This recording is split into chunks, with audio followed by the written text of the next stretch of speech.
সাথে রয়েছেন। বাকি বাংলা আমি বুঝে নেব।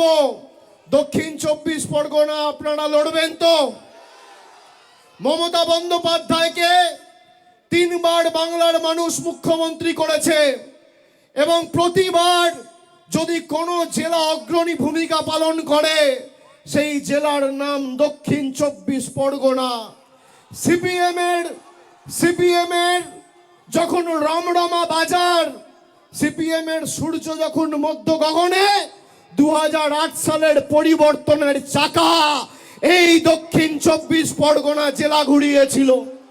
তাই আজকে প্রথম সভা দক্ষিণ 24 পরগনা জেলায় বারুইপুরের মাটিতে। আমি ইতিমধ্যেই তৃণমূলের প্রত্যেকটা কর্মী সমর্থক এবং বাংলার মানুষকে কথা দিয়েছি যে তৃণমূল কংগ্রেসের আসন সংখ্যা এবং ভোট শতাংশ 2021-এর নিরিখে 26-এ বাড়বে।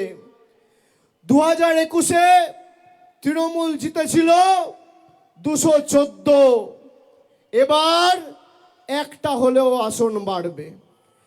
আপনাদের কথা দিতে হবে সেই একটা আসন যেন এই দক্ষিণ 24 পরগনা থেকে হয়। এবার ভাঙড় তৃণমূল কংগ্রেসকে জিততে হবে, 31-এ 31 দক্ষিণ 24 পরগনা করতে হবে।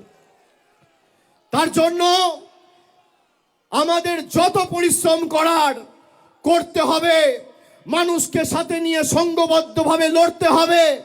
আপনারা যেখানে বলবেন অভিষেক বন্দ্যোপাধ্যায় যাবে, যে বুথে ঢুকতে বলবেন ঢুকবে, যে পাড়ায় সভা সমিতি করতে বলবেন করবে, কিন্তু একটা বুথেও বিজেপিকে গণতান্ত্রিকভাবে মাথা চাড়া দেওয়ার সুযোগ করা যাবে না।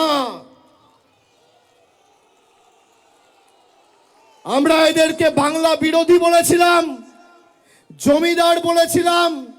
আজকের মানুষ বাংলায় বুঝতে পারছে যে কেন এদেরকে বাংলা বিরোধী বলা হয়েছে, কেন এদেরকে জমিদার বলা হয়েছে, কেন এদেরকে বলেছি বাংলা বিরোধী। তার কারণ শুধুমাত্র বাংলার প্রকল্প নয়, বাংলার রাস্তা, বাংলার বাড়ি, গরিব মানুষের 100 দিনের পারিশ্রমিক, 100 দিনের কাজের বরাদ্দই বন্ধ নয়। মানুষকে ভাতে মারতে চেয়েছে এই বিজেপির নরেন্দ্র মোদীর সরকার।